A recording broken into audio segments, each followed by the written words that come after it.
প্রিয় ভাই আমার, বন্ধু আমার, নওজোয়ান ছেলে, তোমাদের কাছে প্রথম কথা, তোমরা তোমাদের নিজেদের ব্যাপারে যত্নবান হও।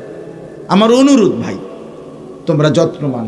তোমরা যেইভাবে এই নাচ গান ফুর্তির মধ্যে, মোবাইলের মধ্যে, মোটর সাইকেলে অথবা নিজেদের বন্ধুদের আড্ডায় যেভাবে জিন্দিগি শেষ করে দিচ্ছ, আগামীর সময়টা বড় নাজুক হবে, বড় কঠিন হবে বাপ। বাংলাদেশের জমিনেও চতুর্মুখী ষড়যন্ত্র প্রতিদিন হচ্ছে, প্রতিদিন হচ্ছে, প্রতিদিন হচ্ছে। ইমানদারের রক্ত ঝরাচ্ছে। একবার চট্টগ্রামে শহীদ অ্যাডভোকেট সাইফুল ইসলাম আলিফের রক্ত ঝরিয়েছে। হ্যাঁ, এখন আবার টঙ্গীর বিশ্ব ইজতেমাতে রাত গভীরে ইমানদার মুসলমান, ঘুমন্ত মুসলমানের উপরে সাদের অনুসারী নামে কিছু সন্ত্রাসী, এই একবার ইসকন লীগ হামলা করছে ইমানদারের উপরে, এখন আবার সাদ লীগ ইমানদারের উপরে হামলা করছে। এই একই সূত্রে গাথা, সব মুনাফিক এক সূত্রে গাথা, একই পরিকল্পনার অংশ, একই পরিকল্পনা। প্রতিবেশী বারবার চেষ্টা করতেছে ছোট্ট মাতৃভূমি দখল করে ফেলবে, 130 কোটির বড়াই দেখাইয়া, পেঁয়াজ রসুন আদার ধমক দিয়া। কিন্তু প্রতিবেশী বেঈমান জানে না ইমানদার কম হইল, ইমানদারের কলিজার মধ্যে আল্লাহর দ্বীনের জন্য শেষ মিনিট পর্যন্ত রক্ত দেওয়ার জজবা, শাহাদাতের তামান্না আমাদের প্রত্যেকের আছে। অতএব 56,000 বর্গ মাইলের 1 ইঞ্চি জমিন কোন আধিপত্যবাদ ভারতের এই পত্তলিকদের হাতে 1 ঘন্টার জন্য ছেড়ে দেওয়া হবে না, ইনশাআল্লাহ হবে, ওরা হবে না। এটা বিজয় ইমানদারেরই, বিজয় কালেমার, ইনশাআল্লাহ। এই দেখবেন সারা পৃথিবীতে মজলুমের বিজয়। সিরিয়ায় মজলুমের বিজয় হয়েছে। 54 বছর জুলুম করে জালেম ভাগছে। বাংলাদেশে জালেম 16 বছর জুলুম করার পরে ভাগছে। এই জন্য বাংলাদেশেও মজলুমের বিজয় হয়েছে। তাইলে 2 উইকেট যেহেতু পড়ছে, আরো উইকেট পড়বে ইনশাআল্লাহ। বুঝেন নাই? 2টা উইকেট তো পড়ছে আলহামদুলিল্লাহ। উইকেট যেহেতু পড়া শুরু করছে, বাকি উইকেটও পড়ে যাবে ইনশাআল্লাহ। আরো উইকেট পড়বে, আরো উইকেট পড়বে। সবার কাছে অনুরোধ হলো, যতজনের হাতে মোবাইল, এই সবগুলো মোবাইল নামান। একটা মোবাইলও হাতে উঁচা করা যাবে না, একজনও না। হাতে ধরে রেকর্ড করা যাবে না। যে শুনবেন না আপনি চলে যান এখান থেকে। নওজোয়ান ছেলে তোমাদেরকেও বলছি, এর ব্যতিক্রম যে শুনবে না সে উঠে চলে গেলে ভালো, নাহলে আমি ধমকায়ে উঠাই দেব। এই জন্য এটা আমার পরিষ্কার কথা, দয়া করে এটা শুনতে হবে। হাতে ধরে মোবাইল রেকর্ড করা যাবে না। এমনি শুনেন, আমাদের দিকে তাকায়া। ওই যে নাবালেক হুজুর পাঞ্জাবিওয়ালায় মোবাইল নিয়ে আসছে। এই মোল্লা, কোত্থেকে আনছো এই মোবাইল? ওঠো ওঠো ওঠো, এনতে ওঠো, যাও এনতে যাও, এটা তুই আস, যাও। আহাম্মক কোথাকার।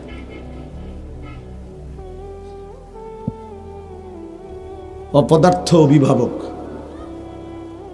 সন্তান কিভাবে গড়তে হয় এতটুকুও জানে না। বাচ্চা আহালাত করছে তো তার হাতে একটা সাপ তুলে দিছে। সন্তান কিভাবে গড়ে তুলতে হয় এটুকু যেই অভিভাবক জানে না, সে কিসের অভিভাবক?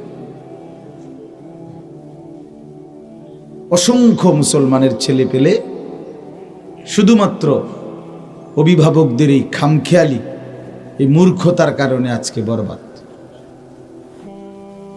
12 বছরের ছেলে, 10 বছরের ছেলে, তাকে অনায়াসেই শাসন করা যায়, শুধরানো যায়।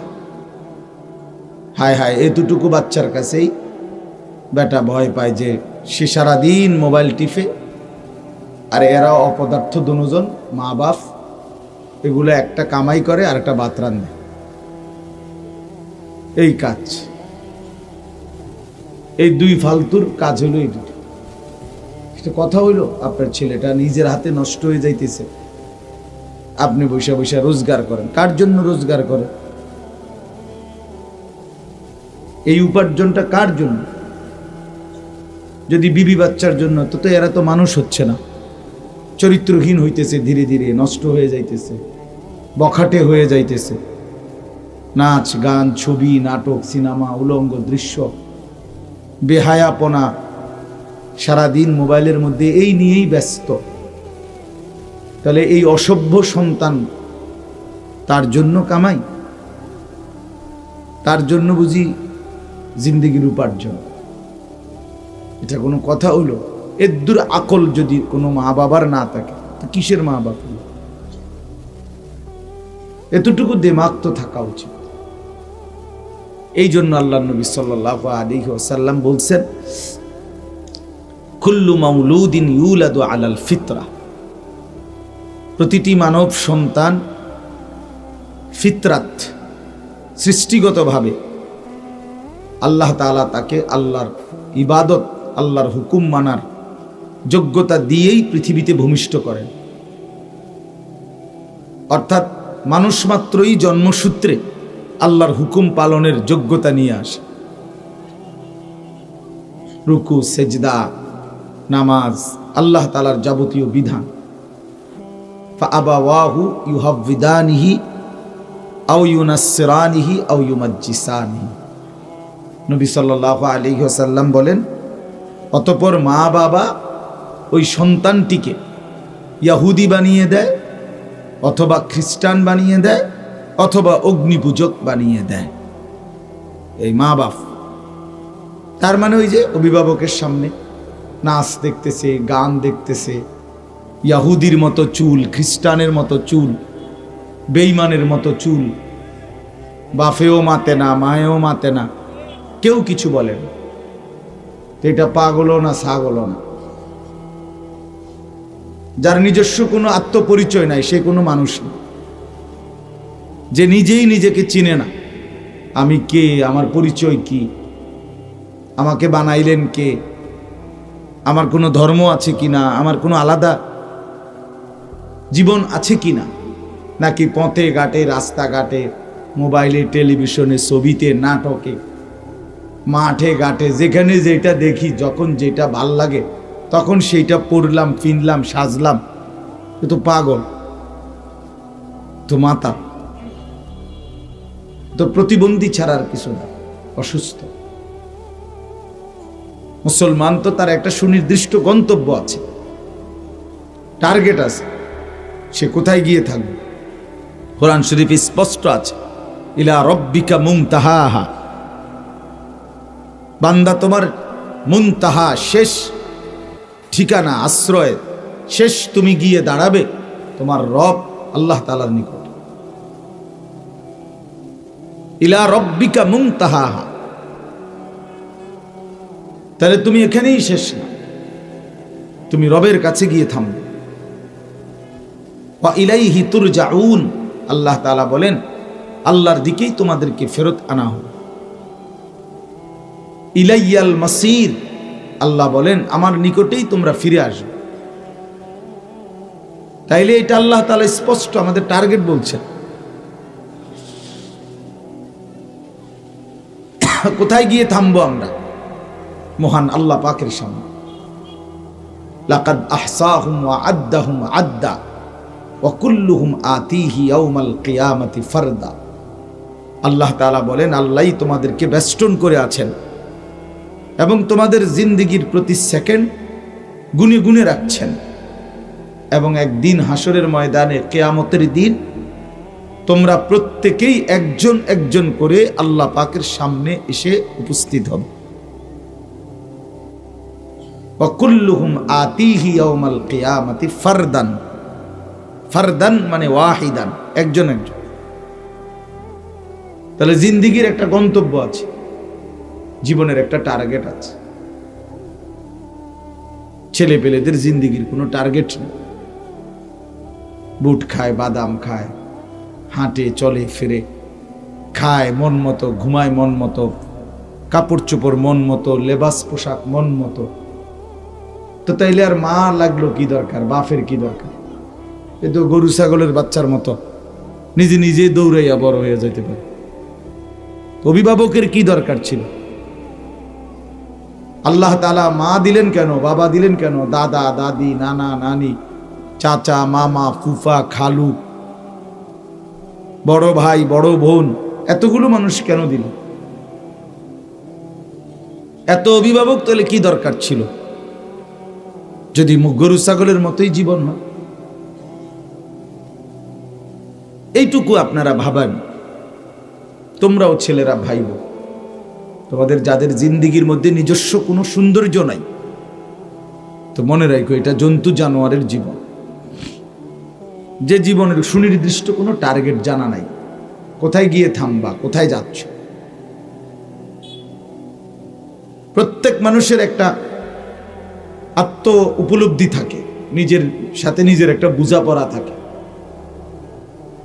আমি এটা কেন করছি, কেন করব, আমার এটা টার্গেট, আমি কোথায় গিয়ে থামব, এতটুকু নিজের সাথে যার বোঝাপড়া নাই, এটা পাগল, এটা মাতাল। নিজের একটা বোঝাপড়া থাকতে হবে। এজন্য আল্লাহ তাআলা কোরআনুল কারীমের মধ্যে বলছেন, ইয়া আইয়ুহাল্লাযীনা আমানু আলাইকুম আনফুসাকুম, হে ঈমানদারগণ তোমরা প্রত্যেকেই নিজেকে আঁকড়িয়ে ধরো, নিজেকে গড়ে তোলো, নিজের ব্যাপারে যত্নবান হও, নিজেকে মজবুতভাবে ধরো, আপাদমস্তক হিসাব মিলাও, কার মতো সাজতেছো, কার মতো বলতেছো, কার মতো চলতেছো, কাকে অনুসরণ করছো, কাকে টার্গেট করছো, কোথায় গিয়ে থামবা, কই গিয়া পৌঁছবা, এটা নিজের ব্যাপারে যত্নবান হও, যত্নবান হও। ইয়া আইয়ুহাল্লাযীনা আমানু কু আনফুসাকুম ওয়া আহলিকুম নারা, আল্লাহ তাআলা বলেন, হে ঈমানদারগণ তোমরা সকলেই নিজেকে বাঁচাও এবং তোমাদের পরিবারের সদস্যদেরকেও বাঁচাও জাহান্নামের আগুন থেকে, মানে গুনাহ থেকে। তাহলে নিজেকে বাঁচাও, গুনাহ থেকে বাঁচাও, নিজেকে সাজিয়ে তোলো। আলাইকুম আনফুসাকুম ওয়াসতাবির আলাইহা, কোরআন শরীফে আছে, আল্লাহ বলছে, বান্দা পরিবারের সদস্যদেরকে নামাজের কথা বলো, তবে নিজেও নামাজের উপরে মজবুত থাকো, নিজেও থাকো মজবুত। ওয়াসতাবির আলাইহা, যত কথাই তুমি যতজনকে বলো, তো নিজের ব্যাপারে মজবুত থাকো। যে ভাই আমি আপনাদেরকে ডাকছি আল্লাহর দিকে, কেউ যদি নামাজ না পড়েন আমি একাই পড়ি। আপনাদেরকে আমি বলছি, কেউ যদি না শুনেন আমি একাই আল্লাহর হুকুম মানি। ফাকাতিল ফি নাফসিক, আল্লাহ তাআলা নবীকে বলছে, বন্ধু কেউ যদি যুদ্ধের ময়দানে কাফেরদের মোকাবেলায় আপনার সাথে না থাকে, তো প্রয়োজনে আপনি একাই যুদ্ধ করেন। ফাকাতিল ফি নাফসিক, একাই যুদ্ধ করেন। নবীজি হুনাইনের যুদ্ধে একাই দাঁড়াইছিলেন। এজন্য মুমিন পাগল ছাগল হয় না, মুসলমান মাতাল হয় না, মুসলমান সুনির্দিষ্ট টার্গেট গন্তব্যে জীবন আগা, জীবন আগা। এটা জরুরি, ছোটবেলা থেকেই এটা বুঝতে হয়। আমি মুসলমান, আমার আল্লাহ আছেন, আমার রসুল আছেন, আমার কোরআন আছে, আমার ইসলাম ধর্ম আছে। তাহলে আমি কেন আউল ফাউলের মতো চলব? আমার কিসের অভাব? আমার সব কিছু আছে, আমি কেন যা ইচ্ছা তাই করব কেন? কাফের বেঈমানদের নিয়ম কানুন, চলা ফেরা, উঠা বসা, তাদের সব কিছু তোমার কাছে ভালো লাগে ভাই? এর চাইতে বড় অধপতন, লানত আর কি হইতে পারে? কোরআন শরীফে আল্লাহ কতবার বলছে, ফালানাতুল্লাহি আলাল কাফিরিন, আল্লাহ বলছে আমি আল্লাহর লানত বেঈমানদের উপর, কাফেরের উপরে আমি আল্লাহর লানত। তো যাদের উপরে আল্লাহর লানত, সেই অভিশপ্ত লানত যোগ্য, সেই লানতের জাতির চেহারা, সুরত, চুল, জামা, পোশাক, কথাবার্তা, তাদের মতো বেনামাজি, আল্লাহ চেনে না, সেজদা নাই, নামাজ নাই, নারী, ছবি, নাচ, গান, মদ, জুয়া, নেশা, এই নিয়ে মাতাল, তো তোমার পরিচয় বেঈমান না তো কি? তো তোমার উপরে আল্লাহর লানত, আল্লাহর লানত বেটা। এই জন্য এটা বোঝা উচিত। আল্লাহ তাআলা আমাদেরকে আকল দিয়েছেন পূর্ণাঙ্গ, সামান্য বুঝ বুদ্ধি আল্লাহ প্রত্যেক প্রাণীকেই দিয়েছেন, কিন্তু মানুষকে আল্লাহ তাআলা আকলে তাম, পূর্ণাঙ্গ আকল দান করছেন, পূর্ণ বিবেক দান করছেন। ইন্না হাদাইনাহুস সাবিলা, আল্লাহ তাআলা বলেন আমি মানুষকে কল্যাণের পথের যাবতীয় দিক নির্দেশনা আমি আল্লাহ তাআলা দিয়েছি। ওয়া হাদাইনাহুন নাজদাইন, আল্লাহ বলে মানুষকে আমি দুইটা রাস্তা আমি পথ দেখাই দিছি, আমি বলে দিছি এটা আলো, এটা অন্ধকার, এটা জায়েজ, এটা না জায়েজ, এটা হালাল, এটা হারাম, এটা করো, এটা ছাড়ো, এটা উচিত, এটা অনুচিত। সে পথ হারাবে কেন? পথ হারাইবে কেন? আমি আল্লাহ তো দুইটাই বলে দিছি, আলোটাও বলেছি, অন্ধকারটাও বলেছি। কোরআন শরীফে কি কি হালাল এটাও আল্লাহ বলছেন, কোনটা কোনটা হারাম এটাও বলছেন।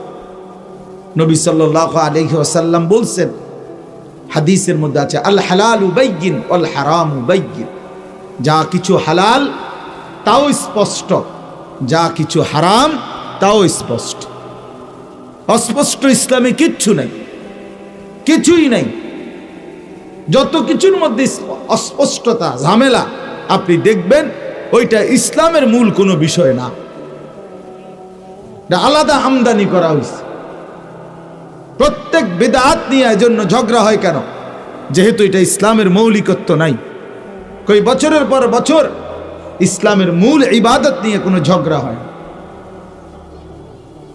যেটাই অন্যখান থেকে বিদআত ঢুকানোর চেষ্টা করা হয় তখনই এটা বাজ্যা যায়, ইমানদারের চোখে পড়ে, হক্কানি রব্বানি মুত্তাকি আলেমদের চোখে পড়ে, তখন উনারা সেটাকে বাধা দেয়, বাধা দেয়। ইসলাম স্বয়ংক্রিয়ভাবেই প্রুফ করা, নিরাপত্তার চাদরে, নির্ভুলতার চাদর দিয়ে আল্লাহ তাআলা ইসলামকে প্রুফ করে দিয়েছে। অর্থাৎ এটার মধ্যে ভুল ভ্রান্তি ঢুকাইয়া একদম ইসলামের মৌলিক বিধান হালালের মধ্যে চালাইয়া দিব এমন সুযোগ নাই। ইমানদারের চোখে, আল্লাহর প্রিয় বান্দাদের চোখে, হক্কানি রব্বানি মুত্তাকি আলেমদের চোখে ধরা পড়বেই, ধরা পড়বে। 100 বছর ধরে দাওয়াত ও তাবলীগের মেহনত সুন্দরভাবে চলতেছে মৌলিকত্ব নিয়ে। যখনই ওই ভণ্ড সাদ, এই ভণ্ড যখনই নিজের মতবাদ এটার মধ্যে ঢুকাইতে চাইছে তখনই গঞ্জাম লাগছে। এজন্য এ কথা স্পষ্ট বেটা। এর আগেও তো এত মুরব্বী গেল, এত বুজুর্গ গেল, কারো কথায় ফ্যাস লাগলো না। তোর কথায় ফ্যাস লাগে কেন? তোর বেলায় এসে কাজে লাগলো কেন? মূল কথা হইল এই মুনাফিক, প্রতারক, বিশ্বাসঘাতক, ইহুদি খ্রিস্টান বেঈমানের দালাল, এই দালাল আইসা ইসলামের ভিতরে নিজস্ব মতামত, নিজস্ব চিন্তা চেতনা ঢুকাইবার চেষ্টা করতেছে। এই জন্য এই সাদ নিঃসন্দেহে ভণ্ড, ভণ্ড। এটা গোলাম আহমদ কাদিয়ানী যখন চেষ্টা করছে ইসলামের মধ্যে রাসূলুল্লাহ সাল্লাল্লাহু আলাইহি ওয়াসাল্লামের খতমে নবুয়তের উপরে ভুল কথা ঢুকাইতে পারে নাই, পারে নাই, কেউ পারে নাই এই পৃথিবীতে। ইসলাম প্রুফ করা, প্রুফ বুঝেননি? এরকম কাগজের মধ্যে দেখবেন ওয়াটার প্রুফ, মানে এক ধরনের উপরে লেমিনেটিং করে প্লাস্টিক, এটা তার ফানিতে ভিজে না। কথা বুঝেন নাই তো? এটারে কি কয়? ওয়াটার প্রুফ, মানে পানি ঢোকে না আর কি, এটা ভিজে না। এরকম প্লাস্টিক আছে। বুলেট প্রুফ আছে গাড়ি, গ্লাস এরকম যে এটার মধ্যে বুলেট ঢোকে না। ফায়ার প্রুফ আছে, অর্থাৎ এটার মধ্যে আগুন লাগে না। সাউন্ড প্রুফ আছে রুম, যে এই রুমের মধ্যে এমন মেশিন লাগাইছে বাহিরের কোনো আওয়াজ এটার ভিতরে ঢোকে না। তো আল্লাহ তাআলা কোরআন এবং সুন্নাহ ইসলামকে এভাবে প্রুফ করে দিয়েছেন যে এটার মধ্যে কিয়ামত পর্যন্ত কোনো বাতিল, কোনো গোমরা, কোনো ভুল ভ্রান্তি, কোনো ভুল আকীদা এটার ভিতরে ঢুকাইয়া এটা সালাইয়া দিব যে না, ইসলাম এমন ধর্মের নাম না, কোরআন এমন কিতাবের নাম না, পারবে না এটা কোনোদিন। ওয়া ইন্না লাহু লাহাফিজুন, আল্লাহ তাআলা বলছেন এটা হেফাজতের জিম্মাদারি আমি আল্লাহ নিজে নিলাম। লা ইয়াতিহিল বাতিলু মিন বাইনি ইয়াদাইহি ওয়ালা মিন খালফি তানজিলুম মিন হাকীমিন হামিদ। আল্লাহ বলছেন এই কোরআনের সামনের দিক দিয়া, পিছনের দিক দিয়া, কোনো দিক দিয়ে কোনো বাতিল আসবে না, ঢুকবে না, কোনোভাবেই না। কোরআন শরীফের আয়াত, লা রাইবা ফি, তে কোনো সন্দেহ নেই। এই জন্য আপনি এই নতুন করেন, আপনারা যারা বুঝেন জানেন, দুই একজন হয়তো জানেন, নাও জানতে পারেন, বাকি আশা করি তো সবাই জানেন। এই দাওয়াত তাবলীগের ভিতরে এই ফিতনা নতুন করে এটা কিছুই না, এরকম আরো বড় বড় তুফান ইসলামের বিরুদ্ধে আসছে, আরো বড় বড় বাতিল শক্তি, রাষ্ট্র শক্তি, পেশি শক্তি, ফ্যাসিবাদী শক্তি, জালেমের শক্তি ইসলামের বিরুদ্ধে আসছে। কেউ পৃথিবীতে টিকে নাই, প্রত্যেকেই বেইজ্জতি হয়েছে, এই সাদও বেইজ্জতি হবে, কোন সন্দেহ। ইমানদারের রক্ত ঝরায়া কোন মানুষ পৃথিবীতে প্রতিষ্ঠিত হইতে পারে না, প্রতিষ্ঠিত হইতে পারে না। এজন্য এটা কোনো টেনশনের কিছু নাই। তাবলীগের দুই গ্রুপ ঝগড়া লাগে নাই, আলেমরা ঝগড়া লাগে নাই, ওলামায়ে কেরামের মধ্যে, তাবলীগের মধ্যে কিছু ভাড়াটে গুন্ডা সন্ত্রাসী এসে আক্রমণ করেছে। গুন্ডা গুন্ডাই থাকবে, সন্ত্রাসী সন্ত্রাসীই থাকবে, বিজয় ইমানদারেরই হবে, কোনো সন্দেহ নাই ইনশাআল্লাহ। এই জন্য বললাম প্রিয় ভাই, এটা বোঝা উচিত, নিজের দিন, নিজের ঈমান, আল্লাহর সাথে সম্পর্ক আমরা এটা ছেড়ে দেব কেন? কেন ছেড়ে দেব আমরা? তোমরা অনেক ছেলে, মুসলমানের বাচ্চা, ইমানদারের সন্তান, তোমরা কার মতো চুল রাখো, কার মতো জামা পড়ো, কার মতো নিজের শরীর পেশাব করে পানি নাও না ঠিক মতো, পেশাব করে টয়লেট পেপার ব্যবহার করো না, এই জানোয়ারি পদ্ধতি, এই হাইওয়ানের সিস্টেম তুমি রাস্তার কুত্তা দেখো না? তুমি রাস্তার কুত্তা দেখো না? তো তোমার এদ্দুর বিবেক, তোমার বিবেকের মধ্যে শয়তানে পেশাব করছে, তুমি এতটুকু দেখো না যে এটা মুসলমানের সন্তান হয়ে আমার এই অসভ্য চরিত্র এমন হইল কেন যে আমি কদ্দুর পেশাব করে ঠিক মতো পবিত্র হই না? এরকম নিকৃষ্ট মুসলমানের বাচ্চা কেমনে হয় বলো মিয়া? সারাদিনে এক ওয়াক্ত নামাজ পড়তে মন চায় না, এটা মুসলমানের বাচ্চা হয় কেমন? ও কিসের ইমানদার? নাফরমান। এই হাইওয়ান কিসের মুসলমান? এটা জীবন মানে বুটমুড়ি, জিন্দিগি মানে বন বিড়ি চা বিস্কুট, এরই নাম জীবন বেটা। একটা মোবাইল, একটা মোটর সাইকেল, নারীর আড্ডা, জুয়ার আড্ডা।